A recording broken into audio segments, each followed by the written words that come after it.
Hi friends, this is Prabhanshu Suhane. Audio book की इस journey में आपका स्वागत है। आज हम बात करने वाले हैं रिच डैड पुअर डैड के चैप्टर 2 के बारे में। आगे बढ़ने से पहले यदि आपने हमारे चैनल को सब्सक्राइब नहीं किया है तो इसी तरह के अच्छे वीडियो पाने के लिए हमारे चैनल को सब्सक्राइब करें और बेल आइकन प्रेस करें। तो चलिए शुरू करते हैं, जिसमें हम कल की ही वीडियो को कंटिन्यू करेंगे। मैं तुम्हें एक घंटे के 10 सेट दूंगा। 1956 की तनख्वाह के हिसाब से भी 10 सेट प्रति घंटे का वेतन कम था। माइक और मैं सुबह 8 बजे उसके डैडी से मिले। वे पहले से ही व्यस्त थे और उनके पास 1 घंटे से भी ज्यादा का काम मौजूद था।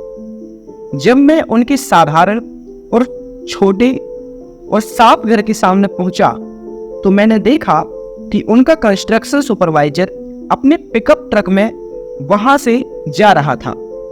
माइक मुझे दरवाजे पर ही मिला। डैडी अभी फोन पर है और उन्होंने कहा है हम लोग पीछे के पोर्च में उनका इंतजार करें। माइक ने दरवाजा खोलते हुए कहा। जब मैंने उस पुराने घर की दहलीज के अंदर कदम रखा तो लकड़ी के पुराने फर्श की चरमराहट सुनाई दी। दरवाजे के भीतर सस्ती सी चटाई थी। चटाई वहां इसलिए रखी गई थी ताकि फर्श पर पड़े अनगिनत कदमों के निशानों को छुपाया जा सके। हालांकि वह साफ थी, पर यह स्पष्ट दिखता था कि उसे बदल देना चाहिए। जब मैं सकरी लिविंग रूम में घुसा तो मेरा दम घुटने लगा। वहां पुराने फर्नीचर की बू आ रही थी और निश्चित रूप से उस फर्नीचर को संग्रहालय में होना चाहिए था। सोफे पर 2 महिलाएं बैठी थीं, जिनकी उम्र मेरी मां से थोड़ी ज्यादा होगी। महिलाओं के सामने एक पुरुष मजदूरों के कपड़ों में बैठा हुआ था। उसने खाकी पैंट और खाकी शर्ट पहन रखा था। हालांकि कपड़े साफ और प्रेस किए थे, परंतु उसमें स्टार्च नहीं किया गया था। उस आदमी की उम्र मेरे डैडी के लगभग 10 वर्ष ज्यादा होगी, शायद 45 वर्ष। जब मैं और माइक उनके पास से गुजरते हुए किचन की तरफ गए, जहां से पोर्च का रास्ता था, तो वे मुस्कुराए। मैं भी जवाब में शर्माकर मुस्कुरा दिया। ये लोग कौन हैं? मैंने पूछा। अरे ये लोग डैडी के लिए काम करते हैं। बूढ़ा व्यक्ति उनके वेयर हाउसों के कामों को संभालता है और महिलाएं रेस्टोरेंट की मैनेजर हैं। और तुमने उस कंस्ट्रक्शन सुपरवाइजर को तो देखा ही होगा, जो यहाँ से 50 मील दूर एक सड़क परियोजना पर काम कर रहा है। उनका दूसरा सुपरवाइजर जो बहुत से घर बना रहा है, वह तुम्हारे आने से पहले ही जा चुका है। क्या ऐसा हमेशा ही होता है? मैंने पूछा। हमेशा नहीं, पर अक्सर ऐसा होता है, माइक ने कहा और मेरे पास अपनी कुर्सी खींचते हुए वह मुस्कुराया। मैंने उनसे पूछा था कि क्या वे हमें पैसा बनाना सिखाएंगे? माइक ने मुझे बताया। अच्छा, और उन्होंने इसका जवाब दिया?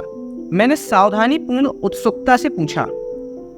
पहले तो उनके चेहरे पर हंसी आई, पर फिर कुछ सोचकर उन्होंने कहा कि वे हमारे सामने एक ऑफर रखेंगे। अच्छा, मैंने कहा और अपनी कुर्सी की पीठ दीवार से टिका ली।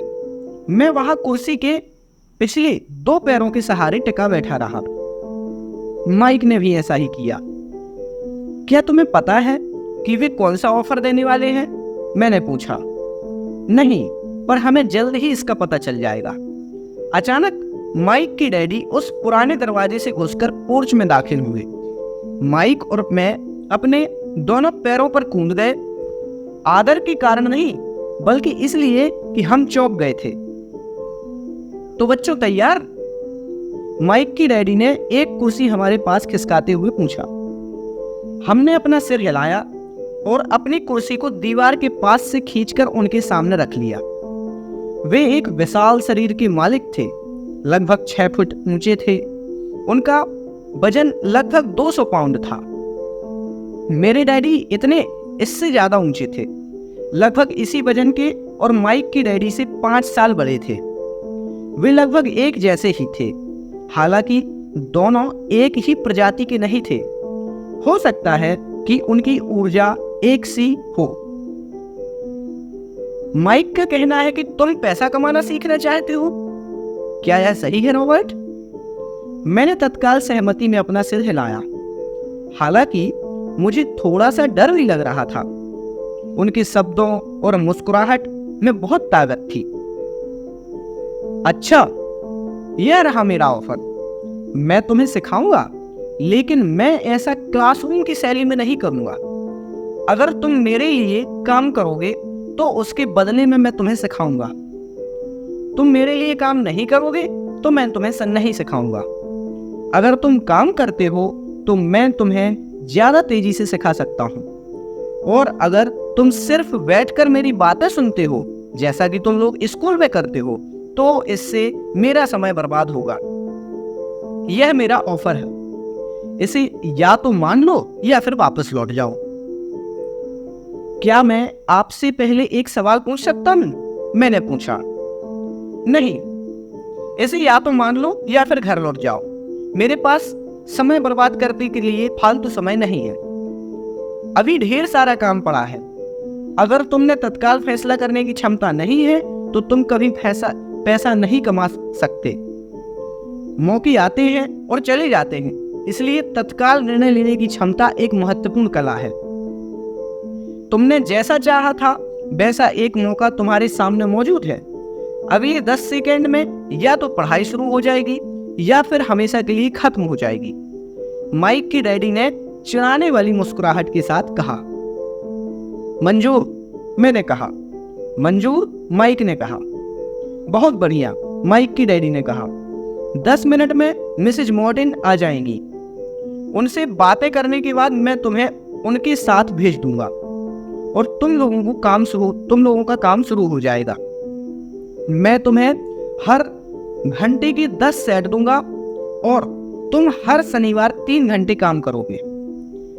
पर आज तो मेरा सॉफ्टबॉल का मैच है, मैंने कहा। माइक की डैडी ने अपनी आवाज को धीमा परंतु कड़क कहा। या तो मान लो या फिर वापस लौट जाओ। मान लिया, मैंने जवाब दे दिया। सॉफ्टबॉल खेलने की बजाय काम करने और सीखने का विकल्प चुनने में ही समझदारी थी। शनिवार की खुशनुमा सुबह 9 बजे माइक और मिसेज मॉर्टिन के साथ काम कर रहे थे। वे एक दयालु और धैर्यवान महिला थी।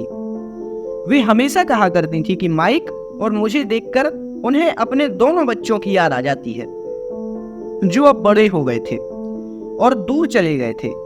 हालांकि वे दयालु थीं, परंतु वे कड़ी मेहनत में विश्वास करती थीं और इसीलिए वे हमेशा हमें काम में जुटाए रखती थीं। वे बहुत कड़क मैनेजर थीं।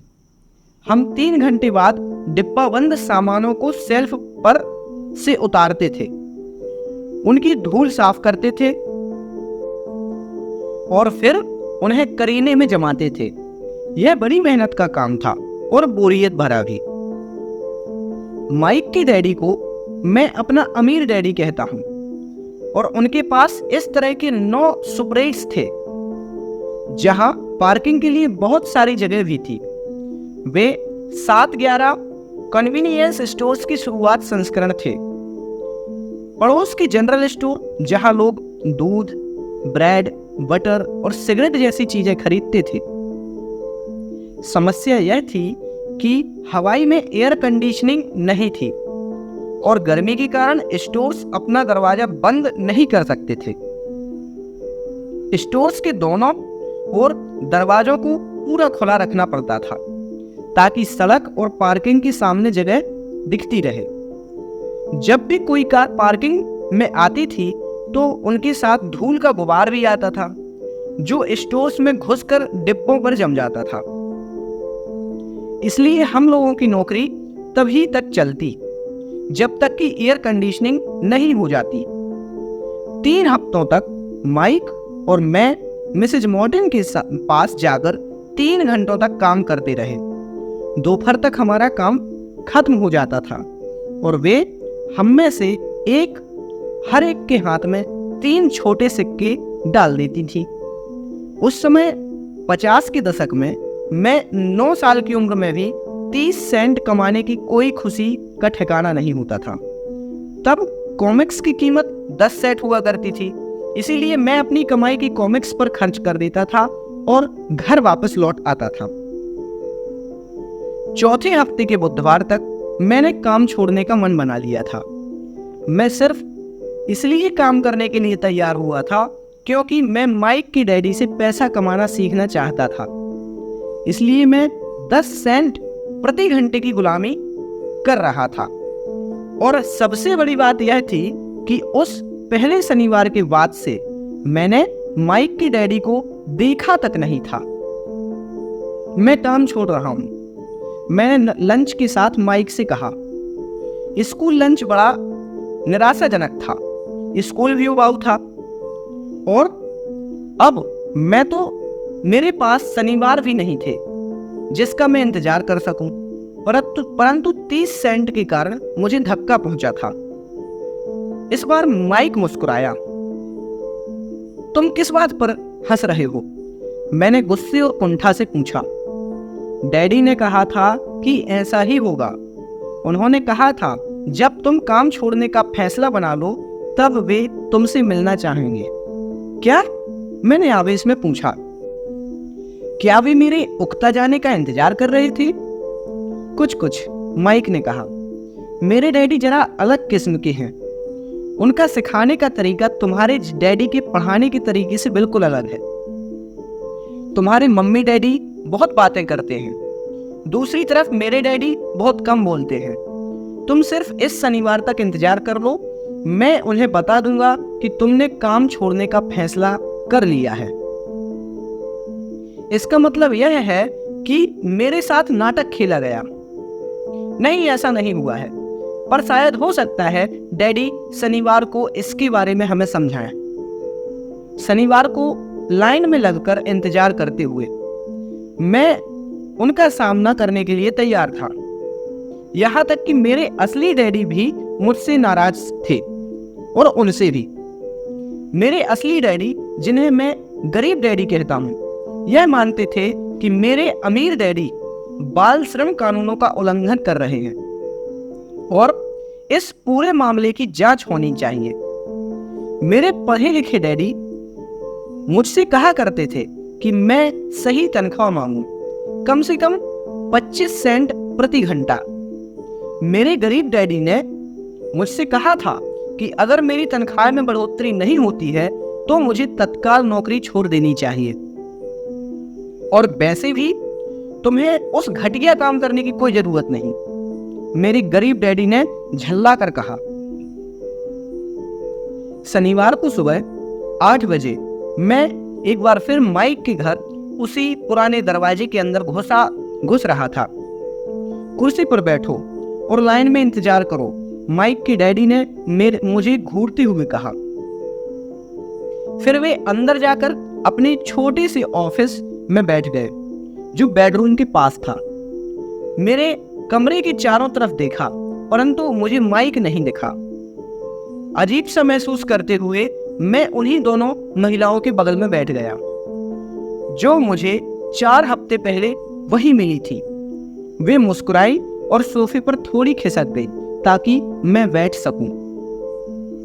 45 मिनट गुजर गए थे और मैं उबल रहा था। दोनों महिलाएं उनसे मिलकर तकरीबन 30 मिनट पहले वहां से जा चुकी थीं। एक बूढ़ा सा आदमी वहां 20 मिनट तक बैठा और फिर वह भी निकल चला था। घर खाली था और हवाई में खुशनुमा सुबह को मैं सीलन भरे अंधेरे लिविंग रूम में बैठा हुआ था और इस बात का इंतजार कर रहा था कि एक लालची और बच्चों का शोषण करने वाला आदमी मुझसे बातें करे। मैं सुन सकता था कि वे फोन पर बातें कर रहे हैं ऑफिस में इधर उधर के काम कर रहे थे और मुझे नजरअंदाज कर रहे थे। मेरी इच्छा तो हो रही थी कि मैं उस घमंडी आदमी से बिना मिले ही घर लौट जाऊं, पर किसी वजह से मैं रुक गया। आखिर 15 मिनट बाद ठीक 9 बजे अमीर डैडी अपने ऑफिस से बाहर निकले। फिर बिना कुछ कहे उन्होंने हाथ से मुझे इशारा किया कि मैं उनके दड़वे नुमा ऑफिस में आ जाऊं। अमीर डैडी ने अपनी ऑफिस कुर्सी पर बैठते हुए कहा, या तो तुम्हारी तनख्वाह बढ़ाई जाए या फिर तुम काम छोड़ रहे हो, है ना? हाँ, समझौते के मुताबिक आप अपनी शर्त पूरी नहीं कर रहे हैं। मैंने लगभग आंसुओं से भीगे स्वर में कहा, 9 साल के बच्चे के लिए एक वयस्क का सामना करना बहुत ज्यादा डरावना था। आपने कहा था कि अगर मैं आपके लिए काम करूंगा तो आप मुझे पैसा कमाना सिखाएंगे। अपनी तरफ से मैंने आपके लिए काम किया, मैंने कड़ी मेहनत की है। इस काम के लिए मैंने अपने बेसबॉल गेम की भी कुर्बानी दी थी और अब आप अपने वादे से मुकर रहे हैं। आपने मुझे कुछ भी नहीं सिखाया था। अब आप धोखेबाज बन गए हैं, जैसा शहर के सभी लोग कहते हैं। आप लालची हैं, आप केवल पैसा कमाना चाहते हैं और अपने कर्मचारियों का बिल्कुल ध्यान नहीं रखते। आपने मुझे इतनी देर तक बाहर बिठाए रखा और मेरी जरा सी भी इज्जत नहीं की। मैं एक छोटा सा बच्चा हूं और आपको मेरे साथ इससे बेहतर बर्ताव करना चाहिए था। अमीर डैडी अपनी कुर्सी पर पीछे झुक गए। अपने हाथों को ठुड्डी तक लाकर उन्होंने मुझे घूरा। ऐसा लग रहा था जैसे वे मेरा विश्लेषण कर रहे थे। बुरा नहीं है, उन्होंने कहा। 1 महीने से भी कम समय में तुम वही भाषा बोल रहे हो जो मेरे ज्यादातर कर्मचारी बोलते हैं। क्या? मैंने पूछा। मैं समझ नहीं पा रहा था कि वे क्या कह रहे हैं और इसलिए मैंने अपना दुखड़ा रोना चालू रखा। मुझे लगता है कि आप अपने वादे पर कायम रहेंगे और मुझे कुछ सिखाएंगे। इसकी बजाय आप तो मुझ पर अत्याचार कर रहे हैं। यह तो जुल्म है, सरासर जुल्म। मैं तुम्हें सिखा तो रहा हूं, अमीर डैडी ने धीमी आवाज में कहा। आपने मुझे क्या सिखाया है? कुछ भी नहीं। मैंने गुस्से से कहा। एक बार मैं चंद सिक्कों में काम करने के लिए तैयार हो गया, उसके बाद तो आपने मुझसे बात तक नहीं की। 10 सेंट प्रति घंटे। मैं आपकी शिकायत सरकार से करूंगा। हमारे देश में भी बाल श्रम कानून है, आप तो जानते ही हैं। मेरे डैडी सरकार के लिए काम करते हैं। शाबाश, अमीर डैडी ने कहा। अब तुम उन ज्यादातर लोगों की भाषा बोल रहे हो जो कभी मेरे लिए काम करते थे। वे लोग जिन्हें या तो मैंने नौकरी से निकाल दिया या जिन्होंने खुद अपनी नौकरी छोड़ दी। तो इस बारे में आपका क्या कहना है? मैंने पूछा। और मुझे यह लग रहा था कि कम उम्र के बावजूद मैं बहादुरी से बातें कर रहा था। आपने मुझसे झूठ बोला, मैंने आपके लिए काम किया और आपने अपना वादा पूरा नहीं किया। आपने मुझे कुछ भी नहीं सिखाया। कौन कहता है मैंने तुम्हें कुछ भी नहीं सिखाया? मेरे अमीर डैडी ने शांति से कहा। मैंने 3 हफ्ते तक काम किया और इस बीच आपने सिखाने की तो बात दूर, आपने मुझसे बात तक नहीं की। मैंने व्यंग भरे अंदाज में कहा। क्या सिखाने का मतलब केवल भाषण और बातचीत ही होता है? अमीर डैडी ने पूछा। और क्या? मैंने जवाब दिया। ओह, जिस तरह से वे तुम्हें स्कूल में सिखाते हैं, मैंने मुस्कुराकर कहा। परंतु जिंदगी में तुम्हें इस तरह नहीं सिखाती और मेरा यह मानना है कि जिंदगी सबसे बढ़िया टीचर होती है। ज्यादातर जिंदगी आपसे बातें नहीं करती, यह एक तरह से आपको धक्का देती है। हर धक्के के जरिए जिंदगी आपसे कहती है, जाग जाओ, मैं तुम्हें कुछ सिखाना चाहती हूँ। यह आदमी कैसी बेसिर पैर की बातें कर रहा है? मैंने अपने आप से पूछा। जिंदगी अगर मुझे धक्का देती है तो इसका मतलब ये जिंदगी मुझसे बातें कर रही है। अब मैं जान चुका था मुझे यह काम तत्काल छोड़ देना चाहिए। मैं किसी ऐसे आदमी से बातें कर रहा था जो पागल था और जिसे ताले में बंद रखने की जरूरत थी। अगर तुम जिंदगी के सबक सीखते हो तो इससे तुम्हें बहुत फायदा होगा। अगर तुम ऐसा नहीं करते तो जिंदगी तुम्हें लगातार धक्का देती रहेगी। लोग दो चीजें करते हैं। कुछ लोग जिंदगी के धक्कों को सहन करके आगे चले जाते हैं, बाकी लोग गुस्सा हो जाते हैं और को जिंदगी को धक्का देते थे, परंतु वे धक्का देते हैं अपने बॉस को, अपने काम को, अपनी पत्नी और अपने पति को। वे यह नहीं जानते कि जिंदगी उन्हें धक्का दे रही है। मैं नहीं जानता था कि वे किस बारे में बातें कर रहे हैं। जिंदगी हम सबको धक्का देती है। कुछ लोग हार मान लेते हैं, बाकी सब लोग लड़ते हैं। कुछ लोग सबक सीख लेते हैं और आगे बढ़ जाते हैं। वे जिंदगी के धक्कों का स्वागत करते हैं। इन गिने चुने लोगों के लिए इसका यह मतलब होता है कि उन्हें कुछ नया सीखना चाहिए। वे सीखते हैं और आगे बढ़ जाते हैं। ज्यादातर लोग छोड़ देते हैं और कुछ लोग तुम्हारी तरह लड़ते भी हैं।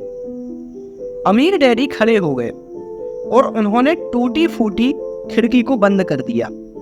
अगर तुम यह सबक सीख लेते हो तो तुम एक समझदार, अमीर और सुखी युवक बन सकते हो। अगर तुम यह नहीं सीखते हो तो तुम जिंदगी भर अपनी समस्याओं के लिए अपनी नौकरी, कम तनख्वाह या फिर अपने बॉस के लिए कोसते रहोगे। तुम हमेशा ऐसे बड़े मौकों की उम्मीद करते रहोगे जो आए और तुम्हारी आर्थिक समस्याओं को सुलझा दें। अमीर डैडी ने मेरी तरफ देखा कि क्या मैं अब भी उनकी बातें सुन रहा हूं। उनकी आंखें मेरी आंखों से मिली। हम एक दूसरे की तरफ देखते रहे और हमारी आंखों के बीच संप्रेषण की धाराएं बहने लगी। आखिर जब मैं उनके सामने संदेश का मतलब समझ गया तो मैंने अपनी नजरें झुका ली। मैं जान गया था कि वे सही थे। मैं उन्हें दोषी ठहरा रहा था, जबकि सीखने की जिद मेरी ही थी। मैं फालतू में ही लड़ गया था। अमीर डैडी ने आगे कहा, अगर आप इस तरह के आदमी हैं जिसमें हिम्मत नहीं है तो आप जिंदगी के हर थफेड़े का सामना करते हुए हार मान जाएंगे। अगर आप इस किस्म के आदमी हैं कि आप जिंदगी भर सुरक्षित खेल खेलते रहेंगे, सही चीजें करते रहेंगे और किसी ऐसे वक्त का इंतजार करते रहेंगे जो आने वाला नहीं है, और फिर आप एक बोरिंग बुड्ढे की तरह मर जाएंगे। आपके बहुत से दोस्त होंगे जो आपकी सिर्फ इसलिए तारीफ करेंगे क्योंकि आप एक मेहनती और भले आदमी थे। आपने अपनी जिंदगी सुरक्षित खेल खेलने और सही चीजें करने में गुजार दी, परंतु सच बात तो यह थी कि आपने जिंदगी के थपेड़ों के सामने घुटने टेक दिए। आप खतरा मोल लेने की कल्पना तक से डरते रहे। हकीकत में तो आप जीतना चाहते थे, परंतु आपके लिए हारने का डर जीतने के रोमांच से ज्यादा ताकतवर साबित हुआ। अंदर से आप और केवल आप जान पाएंगे कि आपने कभी जीतने की कोशिश नहीं की। आपने सुरक्षित खेल खेलने का विकल्प चुना। हमारी नजरें एक बार फिर मिली। 10 सेकंड तक हम एक दूसरे की तरफ देखते रहे और फिर एक बार फिर मैंने तभी नजरें हटाई जब मैं उनकी बातें समझ गया। आप मुझे धक्का दे रहे थे, मैंने पूछा।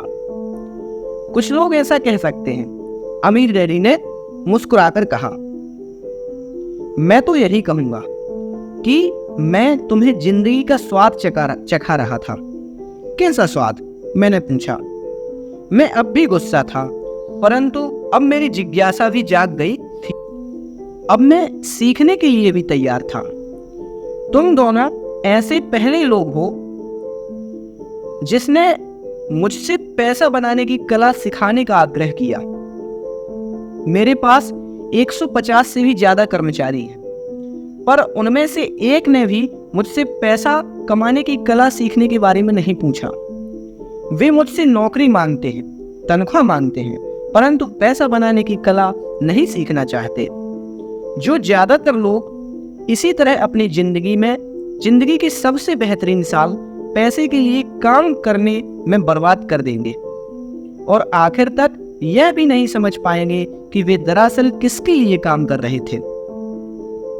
मैं पूरा ध्यान लगाकर उनकी बातें सुनता रहा।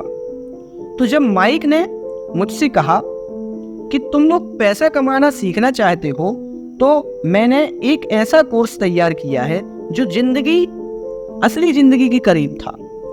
मैं बोलते बोलते थक जाता, परंतु तुम कभी मेरी बात का मतलब नहीं समझ पाते। इसलिए मैंने यह फैसला किया कि तुम्हें जिंदगी के थपेड़ों का स्वाद चखा दिया जाए, ताकि तुम मेरी बातें भी समझ सको। इसी कारण मैंने तुम्हें 1 घंटे के 10 सेंट दिए थे। तो 10 सेंट प्रति घंटे काम करने के बाद मैंने क्या सबक सीखा? मैंने पूछा। यही कि आप घटिया हैं और अपने कर्मचारियों का शोषण करते हैं। अमीर डैडी अपनी कुर्सी पर पीछे की तरफ झुकते हुए जोर से हंसने लगे। उनकी हंसी जल्दी ही बंद हुई और उन्होंने कहा, अच्छा होगा अगर तुम अपने सोचने का नजरिया बदल लो। मुझे समस्या मत मानो, मुझे दोष देना छोड़ दो। अगर तुम सोचते हो कि तुम्हारी समस्या मैं हूं, तो तुम्हें मुझे बदलना होगा। इसकी बजाय अगर तुम्हें यह लगता है कि तुम्हारी समस्या तुम खुद हो, तो तुम खुद को बदलो।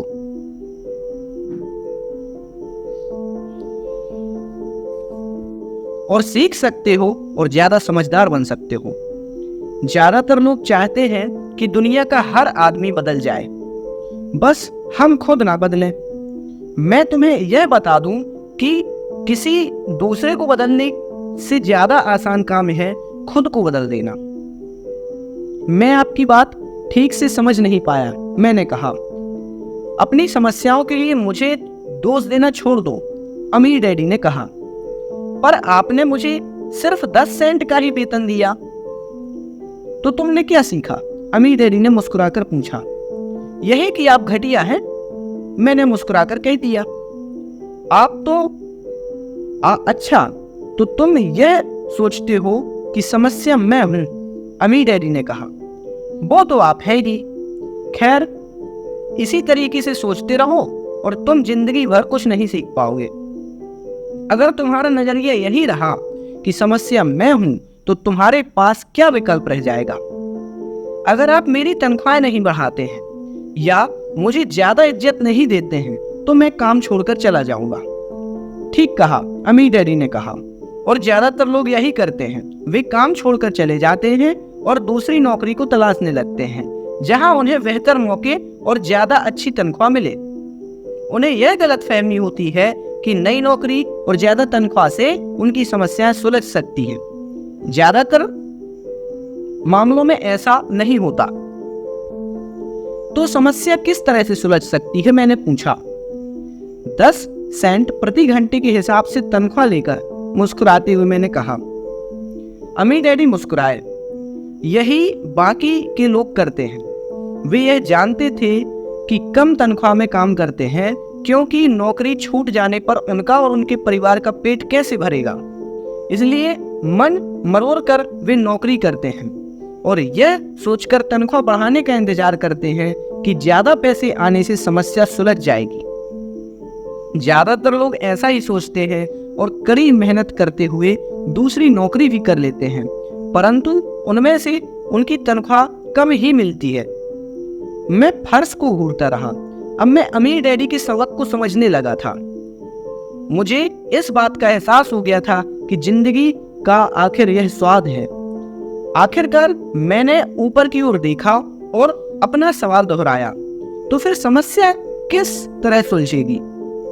इस सवाल के जवाब में अमीर डैडी ने मुझे वह बेशकीमती नजरिया दिया जो अपने उन्होंने अपने कर्मचारी और मेरे गरीब डैडी से अलग करता था, और जिसकी बदौलत से वे हवाई के सबसे अमीर आदमी बनने वाले थे, जबकि मेरे पढ़े लिखे डैडी, गरीब डैडी जिंदगी भर पैसे की तंगी से जूझने वाले थे। यह एक अद्भुत नजरिया था जिसने मेरी जिंदगी का नक्शा बदल दिया। अमीर डैडी ने बार बार मुझे यह नजरिया याद दिलाया, जिसे मैं अपना पहला सबक कहूंगा। Thank you friends. इसके आगे के चैप्टर को हम कल कंटिन्यू करेंगे। Thank you. इसी तरह की वीडियो पाने के लिए फ्रेंड्स आप हमारे चैनल को शेयर करें, लाइक करें एंड सब्सक्राइब करें। Thank you. जय हिंद।